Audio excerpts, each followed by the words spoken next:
In February 1959, 9 experienced hikers set out on an expedition in the Ural Mountains of Soviet Russia. What began as a routine trek turned into one of the most mysterious events in history. The Dyatlov Pass incident, as it's now known, raises questions that still remain unanswered. What happened to the hikers, and why did they vanish so suddenly? Let's explore this perplexing case.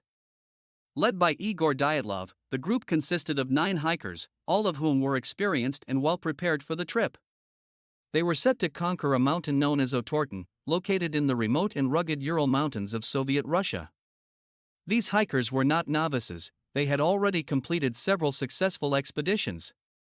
Their journey was planned to take several weeks, and everything was in place for a successful adventure. But on February 1st, the situation would take an unexpected turn. After battling harsh weather conditions, the hikers decided to set up camp on the slopes of the mountain. They pitched their tent and settled in for the night, hoping the storm would pass. But the next day, they did not return as expected. Several days passed, and when the hikers didn't return, a search was initiated. The rescue teams found the hikers' tent abandoned, with all their belongings left behind. The tent had been slashed open from the inside, leading many to wonder why would they abandon their shelter in such a hurry. More clues started to emerge. Some of the hikers' belongings were scattered around, and there were signs that they had fled into the snow-covered wilderness barefoot, despite the freezing temperatures. What caused the hikers to leave their camp so suddenly? And where had they gone? As the search continued, the bodies of the hikers were eventually discovered, some of them in a state of undress, and others displaying unusual injuries. Several had fractured bones, while one of the hikers, Ludmila Dubinina, had her eyes and tongue missing. These injuries puzzled investigators, as they didn't seem consistent with typical accidents in such conditions.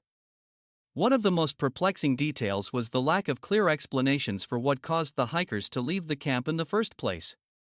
While some suggested natural explanations like an avalanche, no evidence of snow buildup or displacement was found. So, what caused such a dramatic series of events? Several theories have been proposed to explain what happened to the hikers. Some believe the group may have been startled by an avalanche, which could have forced them to flee. Others suggest the possibility of an animal encounter, or even a natural psychological response to the harsh conditions that may have caused them to act irrationally. One theory that has gained attention is the concept of infrasound, low-frequency sounds that occur naturally in certain weather conditions. These sounds can cause disorientation, anxiety, and fear, potentially leading the hikers to make irrational decisions, like abandoning their tent in extreme cold. The Dyatlov Pass incident was investigated by Soviet authorities, who initially attributed the deaths to an unknown compelling force. The Soviet Union, at the time, was very secretive about investigations like this, and the lack of clear answers only contributed to the mystery. Today, the Dyatlov Pass incident remains an unresolved mystery. Theories continue to circulate, and the case is still studied by investigators and enthusiasts alike. What happened to these 9 hikers? Was it simply an accident, or is there more to the story than we may ever know? The Dyatlov Pass incident is a story that has intrigued and mystified people for decades. We may never know what truly happened to those hikers, but one thing is certain: the mystery will continue to captivate the minds of many for years to come. Let us know your thoughts in the comments below, and don't forget to subscribe for more mysteries. On January 14, 2007, Keith Reinhard, a successful 55-year-old man from the small town of Wausau, Wisconsin, vanished without a trace. His sudden disappearance puzzled authorities and shocked his family and friends. Keith had no history of running away, no enemies, and nothing in his life that indicated he would disappear. What happened to him remains one of the most mysterious cases in the region. Today, we explore the facts surrounding the disappearance of Keith Reinhard. Keith Reinhard was known for his outgoing personality, his love for hiking, and his deep connection with nature. He worked as an insurance agent, and to those who knew him, he was the picture of stability and reliability. But in the blink of an eye, Keith's life would take an unexpected turn, leading to his inexplicable disappearance. Wausau, a peaceful town nestled in central Wisconsin, became the backdrop for a mystery that would capture national attention.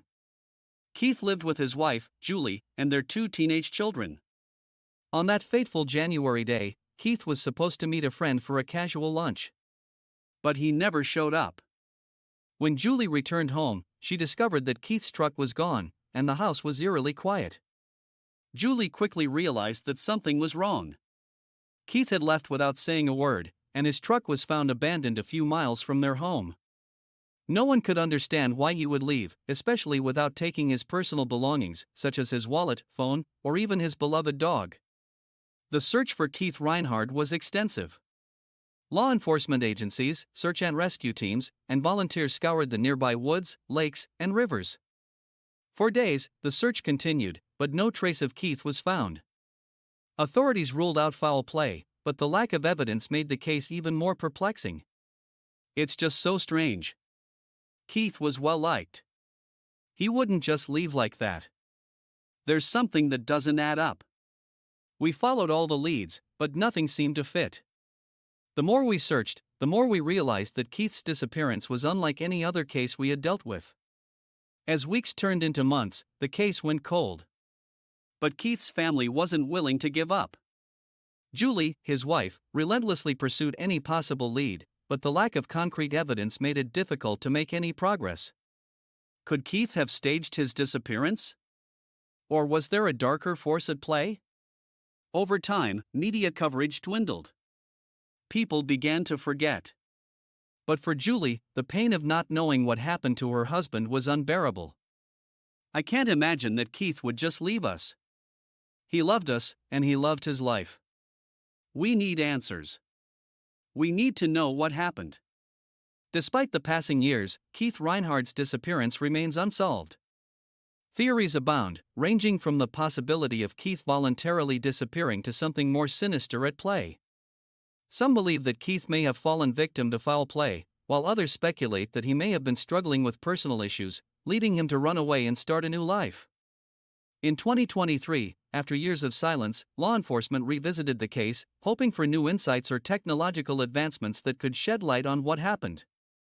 The case was reclassified as an ongoing investigation, though no new leads have surfaced. The disappearance of Keith Reinhard remains a mystery, with no definitive answers. Is he out there somewhere, starting a new life? Or did something far more sinister occur on that fateful January day? For now, only the unanswered questions remain. If you have any information about the disappearance of Keith Reinhard, please contact local authorities. His family is still searching for the truth. On September 20, 1988, 19-year-old Tara Calico went for a bike ride in the small town of Belen, New Mexico, but she would never return home. What began as an ordinary day quickly turned into one of the most baffling and chilling disappearances of the 1980s, one that has puzzled investigators for decades. Tara Calico was a bright, athletic young woman. She had just finished her first year of college at the University of New Mexico and was making plans for her future. A lover of sports and the outdoors, Tara often went on long bike rides near her home in Belen, a town that seemed to offer little in terms of danger. But one September morning, Tara's ride would take her down a path from which she would never return. On the day of her disappearance, Tara set out for her usual morning bike ride, riding along State Road 47. Her mother, Patty, had asked her to return by noon, but by 2 p.m., when Tara hadn't returned, Patty began to worry. She drove along the route Tara typically took, but there was no sign of her daughter. Tara had disappeared. The search for Tara began almost immediately. Authorities, volunteers, and locals scoured the area around Belen, including fields, canals, and nearby forests, but there was no trace of her. As the days passed, hope began to dwindle, but still, no one could explain what had happened. Tara's family, devastated by her sudden disappearance, tirelessly worked to keep the search alive. Her mother, Patty, remained determined, speaking to the media and advocating for the investigation. The community joined the effort, but despite their best efforts, no concrete evidence emerged. As the weeks went on, police investigated several leads, but none of them led to Tara. The investigation seemed to stall, leaving more questions than answers. Was Tara kidnapped? Did something more sinister happen on that rural road? 2 years later, in 1990, a chilling development occurred. A woman shopping in a store in Florida noticed a Polaroid photo featuring a young woman and a boy, both of whom appeared to be in distress. The photograph was dropped off anonymously. Could the young woman in the picture be Tara? The image was widely circulated, and many believed it might be the breakthrough investigators had been hoping for. The photo showed a young woman with striking similarities to Tara, including the same dark hair, eyes, and build. The boy in the picture resembled a missing child named Michael Henley, who had vanished from a camping trip in 1988. Both Tara and Michael's cases seemed connected. Was this evidence of their abduction? If it was Tara, what happened to her? And where was she? Despite the eerie resemblance, there were inconsistencies. The Polaroid was never definitively linked to Tara, and authorities couldn't verify the circumstances surrounding its origin. The photo would remain one of the most haunting leads in the case, but it only deepened the mystery. For Tara's family, the absence of answers was unbearable. Her mother, Patty, continued her search, believing her daughter was still alive. Yet, no new leads came, and the case eventually went cold, though it was never officially closed.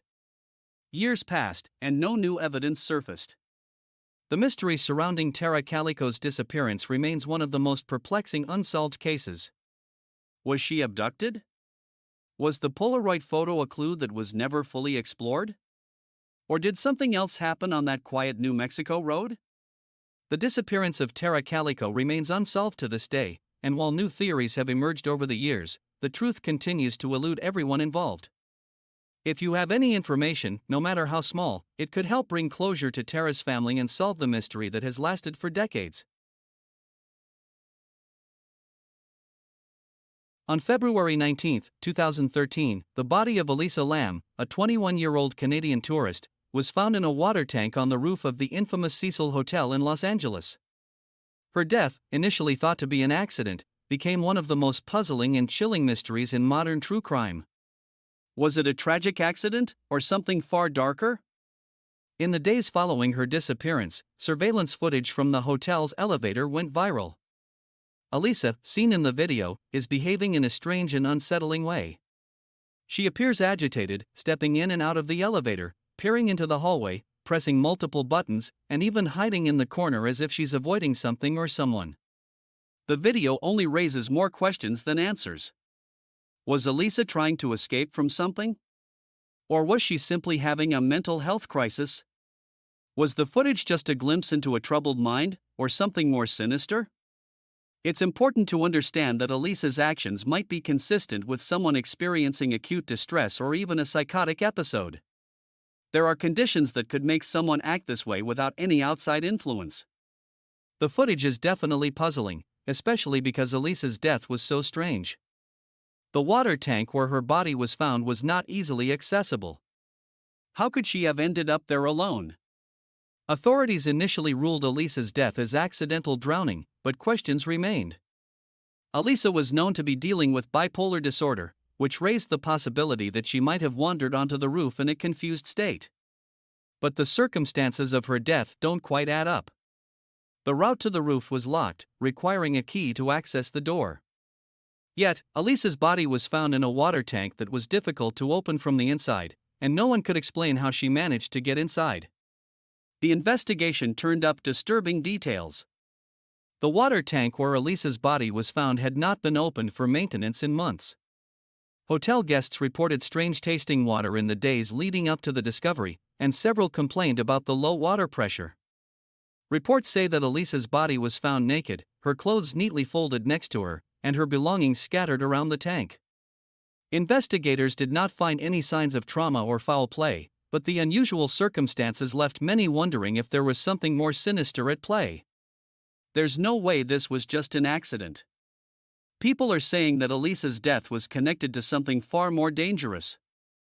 A possible cover-up or even involvement with a dark force at the hotel. The Cecil Hotel has a long history of crime and tragedy. Could Elisa have been the latest victim? The Cecil Hotel is no stranger to dark stories. Over the years, it's been associated with numerous deaths, suicides, and even serial killers like Richard Ramirez, the Night Stalker. The hotel's history is as haunting as the mysteries that surround Elisa's death. Some argue that Elisa's death might have been a tragic accident, a combination of her mental health struggles and the hotel's poor maintenance. But others believe that her death was the result of something far more calculated, an unfortunate victim of a building steeped in darkness. Elisa Lam's tragic death left behind more questions than answers. Was it simply an accident, or did the forces that lurk in the shadows of the Cecil Hotel have something to do with it? The mystery remains unsolved, and Elisa Lam's story continues to haunt us all.